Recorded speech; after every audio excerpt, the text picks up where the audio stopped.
BFM TV face à face. Apolline de Malherbe. Il est 8h32 et vous êtes bien sur RMC et BFM TV. Bonjour Jordan Bardella. Bonjour, merci de votre invitation. Merci d'être dans ce studio. Vous êtes le président du Rassemblement National. Vous êtes également tête de liste pour les élections européennes. Vous aspirez aux plus hautes fonctions de l'État. Vous, le parti RN, Marine Le Pen. Et vous, au pouvoir, que feriez-vous? On a ce bilan qui est encore provisoire, qui au moment où l'on se parle, fait état de plus de 700 morts du côté israélien, 400 morts dans les frappes à Gaza. Quelle place une France RN aurait sur l'échiquier géopolitique? Quelle est la lecture d'abord que vous faites de ce qui s'est passé ce week-end? D'abord, Madame de Malherbe, mais c'est bien normal, permettez-moi d'adresser ma solidarité la plus totale, sans équivoque et sans réserve, à l'égard d'Israël, à l'égard de son peuple, à l'égard de franco-israéliens qui ont aussi de la famille et qui ont des inquiétudes sur ce qui est en train de se passer et qui est très grave. Aujourd'hui, en Israël, j'ai entendu M. Klarsfeld parler d'un 11 septembre pour l'État d'Israël. Ce qui s'est déroulé ce week-end sort totalement d'actes de guerre conventionnels. Ce sont des crimes de guerre, ce sont des crimes contre l'humanité qui se sont déroulés ce week-end, de la part d'une organisation qui n'est pas la représentante, comme j'ai pu le lire dans des communiqués de la France Insoumise, nous allons en parler, d'un État, qui n'est pas l'armée conventionnelle d'un État, qui est un mouvement qui, dans ses statuts, prône la destruction d'Israël, la destruction du peuple juif, et qui prône le djihad international. Le Hamas est considéré comme une organisation terroriste, et pour que les Français qui nous écoutent ce matin aient bien conscience de ce qui est en train de se jouer au Proche-Orient, 500 morts, 700 morts, et des milliers, des centaines de victimes en Israël, équivaut à une attaque islamiste en France qui ferait 5000 victimes, 5000 Vous avez morts. tenté de voir ce qui serait proportionné par rapport à la population française. Parfaitement. Et je vais vous dire, je me sens d'autant plus solidaire de ce qui se passe en Israël que le mode opératoire qui a été utilisé par les terroristes islamistes, parce que c'est du terrorisme islamiste, nous l'avons connu sur le territoire français. On se souvient en 2012 de Mohamed Merah qui était rentré dans une école juive, au Zaratora, à Toulouse, puis à Montauban, où il avait assassiné des militaires et des enfants juifs. On se souvient du Bataclan, où on a délibérément, comme en Israël, visé non pas des soldats, non pas une armée, mais des civils. On a tiré sur des enfants, on a kidnappé des familles, des femmes, des enfants, on a fait subir des exactions. Donc ces actes sont absolument inadmissibles et je pense, vous me demandez quelle est notre grille de lecture, je pense qu'il n'y a pas de condamnation, mais il n'y a aucune justification à ce qui s'est déroulé il y a quelques heures et qui va probablement encore se dérouler dans les prochaines heures. Et donc je veux dire ce matin, au-delà du conflit israélo-palestinien, ma solidarité la plus totale à l'égard de cet acte terroriste d'une barbarie sans précédent. Et Jordan Bardella, on entend effectivement dans les mots que vous avez choisis, lorsque je vous pose cette question très ouverte, de votre lecture globale du conflit, vous choisissez aussi des mots et vous montrez votre distinction, et vous l'avez tout de suite mentionné avec LFI, on va y revenir, mais je voudrais qu'on reste d'abord sur ce qu'il se passe là-bas et sur la manière dont vous voyez la suite, y compris pour la France. Faut-il soutenir, aller jusqu'à envoyer éventuellement des armes, ce que les États-Unis, par exemple, envisagent? Jusqu'où irait le soutien d'une France RN pour ce qu'il se passe en Israël? D'abord, la condamnation, sans la moindre réserve, ce qui me semble être déjà la moindre des choses. Deuxièmement, si la France peut apporter une aide humanitaire, je pense que la France peut l'envisager. Maintenant, Israël prépare en ce moment même une riposte, une réponse qui doit être une réponse ciblée. La réponse n'est pas simple parce qu'on sait qu'il y a, à l'heure où nous nous parlons, un peu plus de 150 citoyens israéliens, peut-être même des étrangers d'ailleurs, qui sont détenus en otage dans la bande de Gaza. Donc, Aaron disait l'histoire est tragique. On s'aperçoit que l'histoire est complexe. Et la réponse israélienne est une réponse légitime et normale face à un acte terroriste. Ce qui est clair, légitime. C'est-à-dire que les frappes qui ont déjà lieu depuis la nuit dernière, mais qui auront sans doute lieu encore plus, peut-être même les frappes terrestres, puisque l'armée de Tsahal a remobilisé aussi. Est-ce que pour vous, tout cela est légitime? Le mot légitime. La réponse israélienne est légitime. Israël a subi une attaque terroriste de grande ampleur par l'intermédiaire du Hamas, par l'intermédiaire, nous l'avons vu aussi, de frappes dans le sud du Liban de la part du Hezbollah. Donc il y aura une réponse proportionnée. Ce qui est clair, c'est que quand la nation israélienne est confrontée à une attaque terroriste, c'est autre chose que Madame Hidalgo qui allume des bougies sous la tour Eiffel, ça je vous le concède. Quand vous dites c'est autre chose, et effectivement on sent presque du mépris, en même temps Anne Hidalgo a éteint la tour Eiffel dès le premier soir, elle sera aux couleurs d'Israël. Ouais. C'est anecdotique ou c'est malgré tout? Non mais c'est pas anecdotique, c'est que le temps du recueillement et le temps de la mémoire il est normal. Mais moi ce que je crains, vous m'interrogez comme responsable politique français, c'est l'importation sur notre sol de cette idéologie qui est en train de s'installer aujourd'hui partout dans notre territoire, et au-delà de la réaction, encore une fois, de la gauche sur laquelle nous allons revenir. Il s'agit des mêmes combattants, c'est-à-dire que ceux qui ont combattu et qui se sont infiltrés dans Israël dans la nuit de vendredi à samedi, pour vous, ce sont les mêmes que les radicalisés islamistes qui ont pu commettre des attentats sur le sol français. Il y a dans les statuts du Hamas le djihad international, qui est prôné par cette organisation, qui, je le rappelle, est considérée comme terroriste par l'Union européenne. Il y a sur notre sol, madame, et je le dis de la manière la plus claire qui soit et la plus lucide, des centaines, des milliers, des dizaines de milliers de personnes qui, sur le sol français, sont des compagnons de route et des sympathisants de l'idéologie du Hamas, de l'idéologie islamiste et de l'idéologie des frères musulmans. Et permettez-moi maintenant de mettre les deux pieds dans le plat.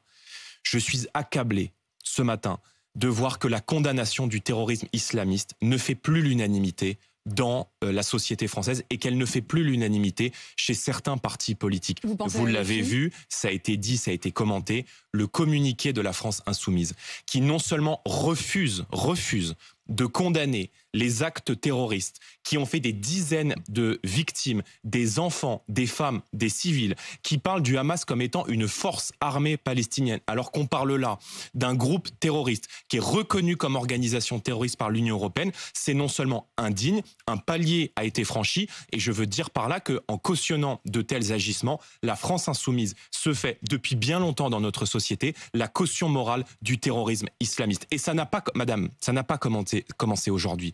Je me rappelle déjà, souvenez-vous, en 2015, Madame Obono, qui sur son blog refusait de soutenir Charlie Hebdo à la suite de l'attentat terroriste qui avait visé Charlie au mois de janvier. Souvenez-vous de Madame Garrido, qui nous avait parlé de réconciliation possible un jour avec les terroristes du Bataclan.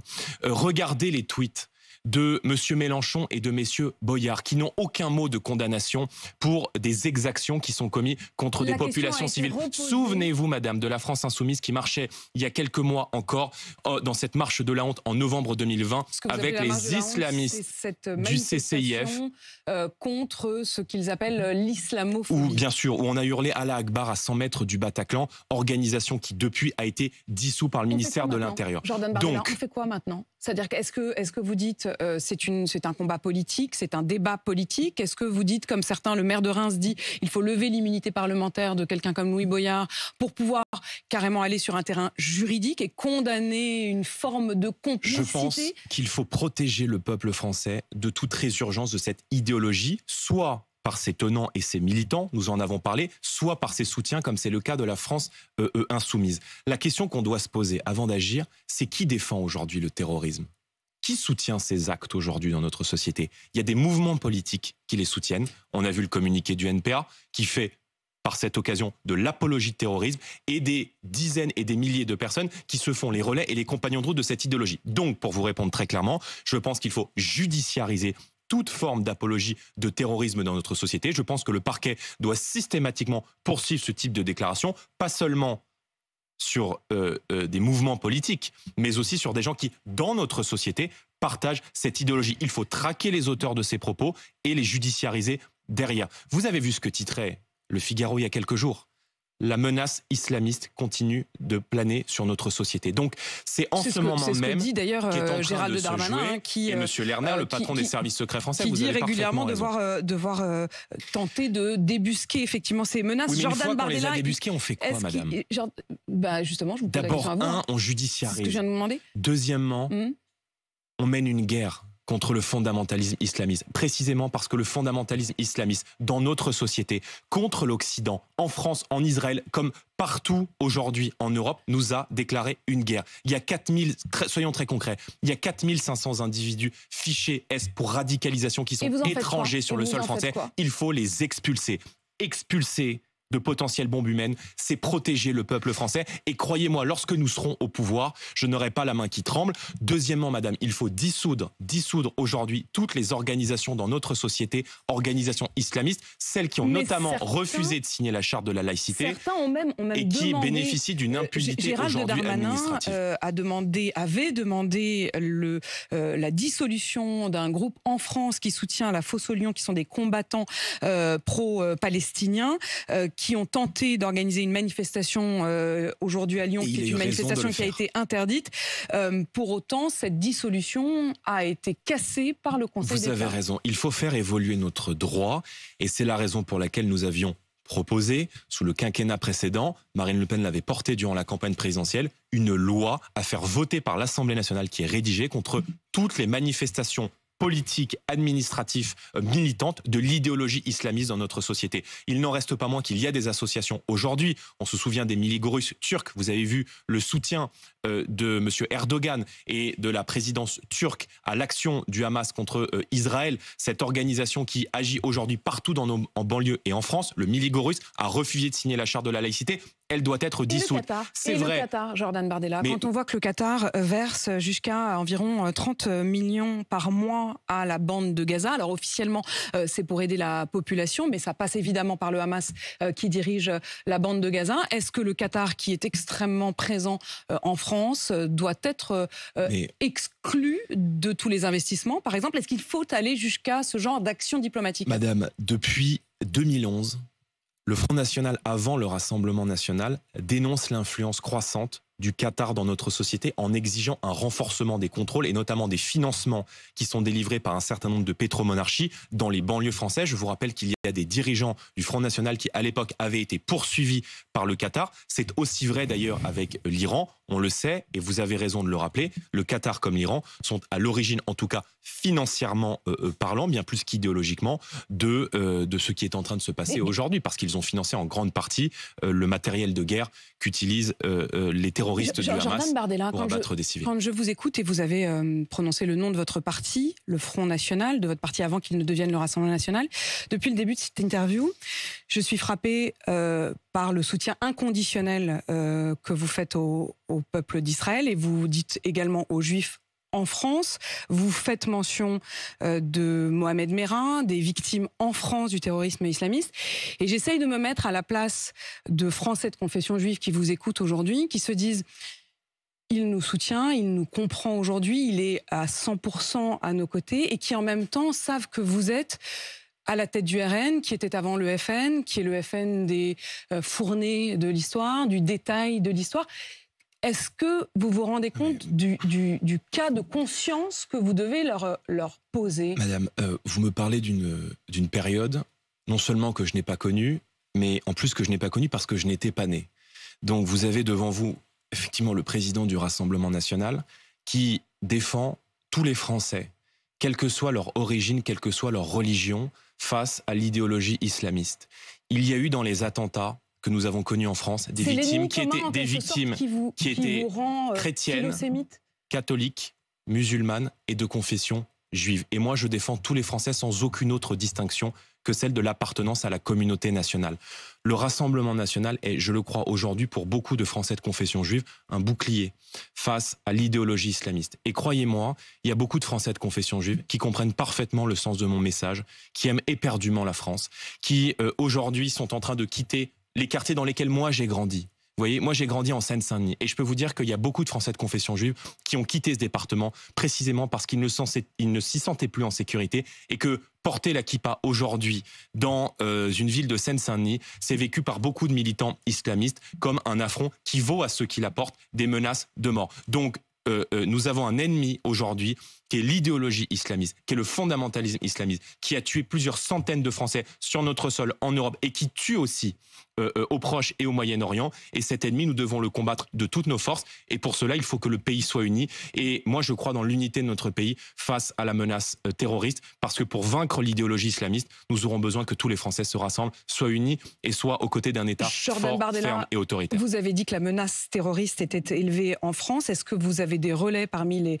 renseignements français qui vous disent ou qui soulèvent votre inquiétude en particulier aujourd'hui? Oui, nous en avons. Mais ces alertes sont publiques. Permettez-moi d'évoquer devant vous cette interview qui est passée d'ailleurs un peu sous les radars de M. Lerner, le patron des services secrets français, qui au début du mois de juillet a donné un entretien au journal Le Monde, me semble-t-il, au début du mois de juillet, et qui indiquait que la menace aujourd'hui, à l'approche de grands événements, la Coupe du Monde de rugby, les Jeux Olympiques 2024, qui créent aussi les conditions d'une saturation physique éprouvante. J'entendais le professeur Bauer qui en a parlé sur votre antenne il y a quelques jours, rend nos forces de l'ordre dans des conditions qui sont parfois éprouvantes. Et nous avons aujourd'hui besoin d'une action préventive. Vous redoutez que la France ne soit pas en mesure de faire face à une attaque terroriste ? Le fondamentalisme islamiste, il n'est pas tombé dans notre société par l'opération du Saint-Esprit. Il est la conséquence aujourd'hui d'une politique d'immigration massive qui est menée dans notre société, qui déstabilise les grands équilibres de notre pays et qui a multiplié sur notre sol des enclaves étrangères, des républiques islamiques en miniature où le droit de la République française ne s'applique plus. Donc si on veut se protéger de la menace terroriste, si nous souhaitons lutter contre l'idéologie islamiste, il faut maîtriser l'immigration. Et je vous rappelle en cela que beaucoup des terroristes qui ont frappé sur notre sol avaient utilisé les filières migratoires. Et c'est la raison pour laquelle, si nous étions à la tête de l'État, la France n'accueillerait aucun migrant en provenance de Lampedusa. Mais c'est ce que dit, c'est la même chose que dit Gérald Darmanin. Oui, Gérald Darmanin dit exactement cette phrase. D'ailleurs, il l'a dit à mon micro. Il dit la France n'accueillerait aucun et n'accueillera aucun des migrants. Oui, mais vous savez, j'ai regardé BFM TV ce week-end et j'ai vu il y a quelques jours un reportage de vos confrères de BFM TV sur le terrain aller interroger des migrants à la porte de la Chapelle, dont le ministre de l'Intérieur a dit quelques jours auparavant sur votre antenne que la France n'accueillerait aucun migrant. La vérité, c'est que M. Macron et M. Darmanin portent une responsabilité très lourde dans la déstabilisation de notre société. Ils ont battu tous les records. Vous faites référence au fait que certains des migrants qui sont en ce moment donc dans le nord de Paris disent être arrivés par Lampedusa et être arrivés à Lampedusa il y a quelques dizaines de jours. Donc en effet, ils disent être venus de Lampedusa. Pour autant, Gérald Darmanin dit on ne les accueille pas. Officiellement, ils ne sont pas accueillis. Vous dites accueillis ou vous dites ils seraient carrément pas là, on ferait en sorte vraiment qu'ils ne passent pas. Madame, je ne juge pas Monsieur Darmanin qui est ministre de l'Intérieur, je ne juge pas personnellement mais politiquement à ce qu'il dit mais à ce qu'il fait.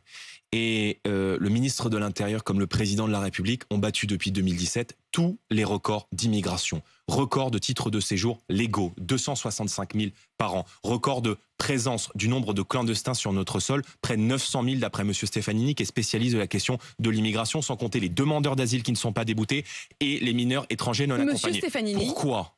Pourquoi ? Oui. Parce que notre pays est devenu un guichet social, que notre pays est tellement attractif que les migrants qui arrivent de Lampedusa en Italie... Qui passent par la France, mais qui veulent aller ailleurs. Ils passent par l'Italie pour se rendre en France. Et Lampedusa, aujourd'hui, c'est le futur de la France si on ne reprend pas le contrôle. Moi, je souhaite que la France reste elle-même. Je souhaite que nos compatriotes puissent préserver leur sécurité, leur culture, leur mode de vie et leur modèle social. Vous mentionniez à l'instant Patrick Stefanini. Elisabeth Borne lui a confié hier une mission sur l'AME, l'aide médicale d'État. Gérald Darmanin dit qu'il voudrait, à titre personnel, supprimer l'AME pour mettre en place uniquement une aide médicale d'urgence. Je crois que c'est votre proposition également. Écoutez, c'est bien, Monsieur Darmanin, il a lu le programme du Rassemblement national, donc je vais lui envoyer une carte.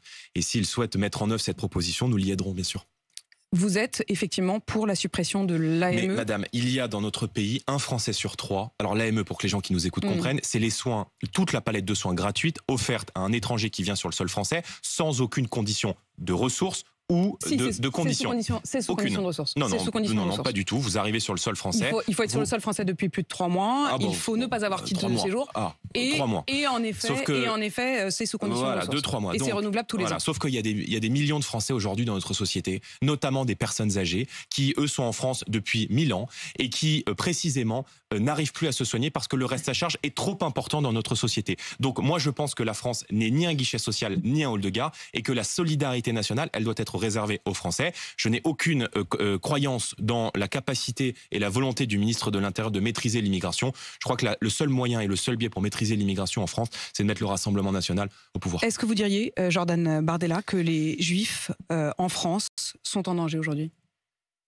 Oui, je le pense. Je pense que les Français de confession juive, parce que je les considère d'abord et avant tout comme des Français, font face comme des millions de Français et craignent comme des millions de Français la recrudescence d'une idéologie, d'un islam politique qui n'est pas seulement une manifestation religieuse ou cultuelle, mais qui installe dans notre société ses lois, ses modes de vie, ses mœurs, son art de vivre, sa contestation de l'esprit de liberté qui est celui de notre pays, de la République française.